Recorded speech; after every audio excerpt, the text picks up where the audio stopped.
Khadijah, cinta pertama di hati Rasulullah. Dahulu kala, di kota Makkah yang panas dan gemerlap, hiduplah seorang wanita yang sangat dihormati. Namanya Khadijah binti Khuwailid. Ia bukan hanya cantik, tetapi juga cerdas dan berhati mulia. Berbeda dengan kebanyakan wanita di zamannya, Khadijah adalah seorang pedagang ulung yang mengelola bisnisnya sendiri. Orang-orang Quraisy memanggilnya At-Tahirah, yang berarti wanita yang suci karena kemuliaan akhlak dan kejujurannya yang tak ternilai. Khadijah telah 2 kali menjanda, dan ia lebih memilih fokus membesarkan anak-anaknya dan mengelola kerajaan bisnisnya. Banyak pria terpandang yang ingin meminangnya, tetapi hatinya belum tertambat pada siapapun. Hingga suatu hari, namanya seorang pemuda dari kalangan Bani Hashim menarik perhatiannya. Pemuda itu bernama Muhammad. Meski masih muda, seluruh penduduk Makkah memanggilnya Al-Amin, yang dapat dipercaya karena integritas dan sifatnya yang sangat jujur. Khadijah pun memiliki ide. Ia menawarkan Muhammad untuk membawa barang dagangannya ke negeri Syam. Imbalannya akan 2 kali lipat dari yang biasa ia berikan kepada orang lain. Muhammad yang muda menyetujui tawaran itu. Dalam perjalanan, ia ditemani oleh Maisarah, seorang budak kepercayaan Khadijah. Perjalanan itu sukses besar. Keuntungan yang dibawa pulang jauh lebih banyak dari biasanya. Namun, yang lebih menarik perhatian Khadijah adalah laporan dari Maisarah. Ia bercerita tentang kejujuran Muhammad dalam berdagang, keramahannya, dan bahkan hal-hal ajaib yang dilihatnya, seperti awan yang selalu memayungi Muhammad dari terik matahari.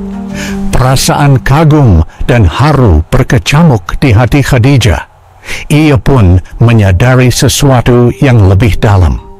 Di balik ketenaran dan kejujurannya, Muhammad adalah pribadi yang langka.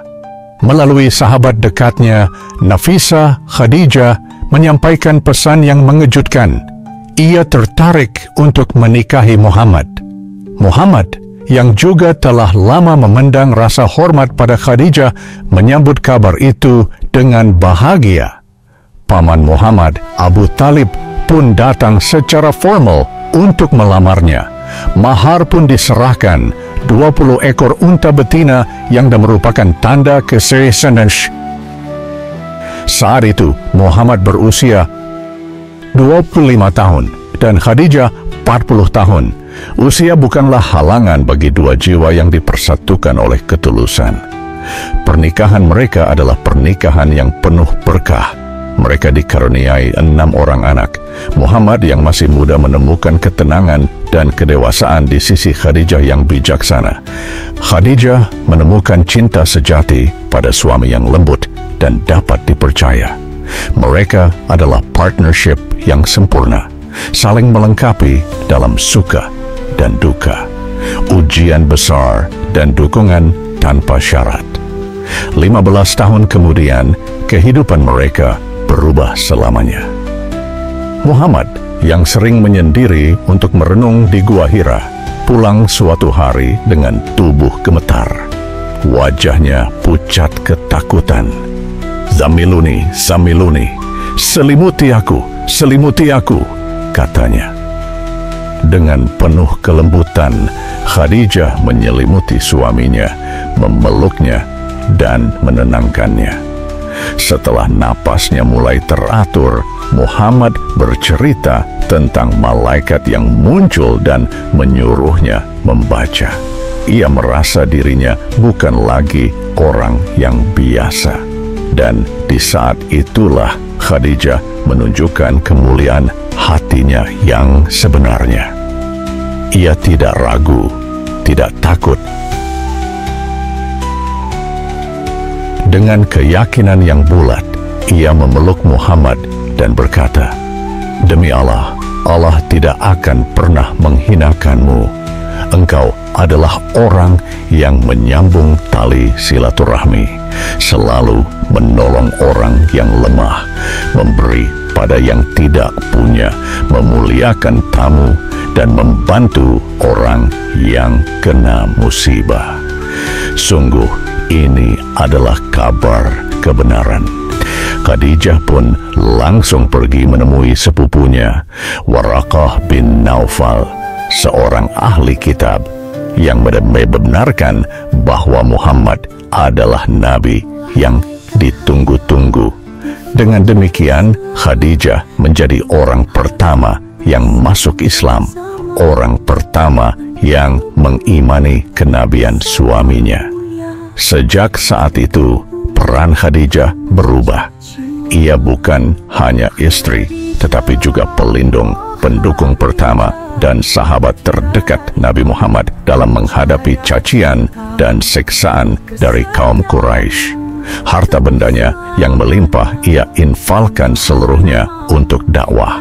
Ia membiayai kebutuhan Nabi, memberi makan orang-orang miskin yang masuk Islam, dan menebus budak-budak yang disiksa. Di setiap kali Nabi pulang dengan hati sedih karena diejek dan dilempari batu oleh orang-orang Quraisy, Khadijah selalu ada di sana. Pelukannya adalah tempat ternyaman. Kata-katanya adalah penenang terbaik. Rasulullah begitu menghargai pengorbanannya hingga beliau bersabda, "Dia beriman kepadaku saat semua orang ingkar. Dia membenarkanku saat semua orang mendustakanku. Dia membantuku dengan hartanya saat semua orang tidak memberiku apa-apa." Tahun kesedihan dan warisan abadi. Setelah 10 tahun berat memperjuangkan Islam, musibah besar datang. Khadijah, sang penopang hati, wafat. Tahun itu juga, paman Nabi yang melindunginya, Abu Thalib, meninggal dunia. Rasulullah begitu berduka hingga menamai tahun itu Amul Huzn, tahun kesedihan. Cinta Rasulullah pada Khadijah tidak pernah pudar, bahkan setelah beliau menikah lagi. Seringkali jika beliau menyembelih kambing, beliau akan berkata, "Bawalah untuk teman-teman Khadijah." Aisyah, istri beliau yang lain, pernah berkata, "Aku tidak pernah merasa cemburu pada istri-istri Nabi yang lain seperti cemburuku pada Khadijah. Padahal aku tidak pernah bertemu dengannya. Itu karena Nabi selalu menyebut-nyebut namanya." Khadijah meninggalkan warisan yang abadi. Ia adalah ibu dari orang-orang beriman dan ibu dari Fatimah, putri tercinta Rasulullah yang menjadi leluhur dari semua keturunan Nabi hingga hari ini.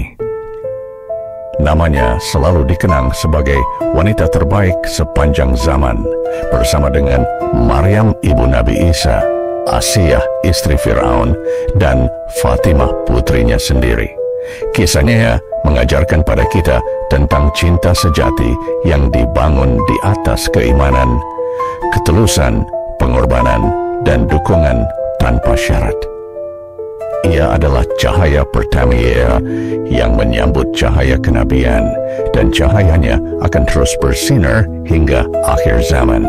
Data pribadi Siti Khadijah radhiyallahu anha, nama lengkap Khadijah binti Khuwailid bin Asad bin Abdul Uzza bin Qushay al-Qurashiyah al-Asadiyah. Lahir sekitar tahun 556 Masehi di Makkah dari keluarga bangsawan Quraisy yang terhormat. Nama ayah Khuwailid bin Asad, seorang pemuka Quraisy yang dihormati. Nama ibu Fatimah binti Zaidah, juga dari keturunan terpandang. Gelar Ath-Thahira, wanita yang suci, dan Ummul Mukminin, ibu orang-orang beriman. Profesi, pengusaha dan pedagang yang sukses, mengelola jaringan perdagangan internasional. Status pernikahan. Sebelumnya, pernikahan pertama dengan Abu Halah At-Tamimi dikaruniai 2 orang anak, Hindun dan Halah. pernikahan kedua dengan Atik bin Abid al-Makhzumi, Syaradakhzumi dikaruniai seorang anak, Hindun, yang juga dipanggil dengan nama yang sama seperti anak pertamanya. Pernikahan dengan Rasulullah. Menikah pada tahun 595 Masehi saat Rasulullah berusia 25 tahun dan Khadijah berusia 40 tahun. Anak dari Rasulullah, Al-Qasim, Abdullah, Zainab, Ruqayyah, Ummu Kulsum, dan Fatimah Az-Zahra. Masa hidup dalam Islam selama 10 tahun sejak wahyu pertama turun hingga wafatnya. Wafat pada bulan Ramadan tahun ke-10 kenabian 691 Masehi, 3 tahun sebelum hijrah. Dimakamkan di pemakaman Al-Hajun, Mekah. Usia beliau saat wafat sekitar 65 tahun. Sifat dan karakter dikenal sebagai wanita yang cerdas, berwawasan luas, lembut, penyayang, pemberani, teguh pendirian, dermawan, dan sangat setia.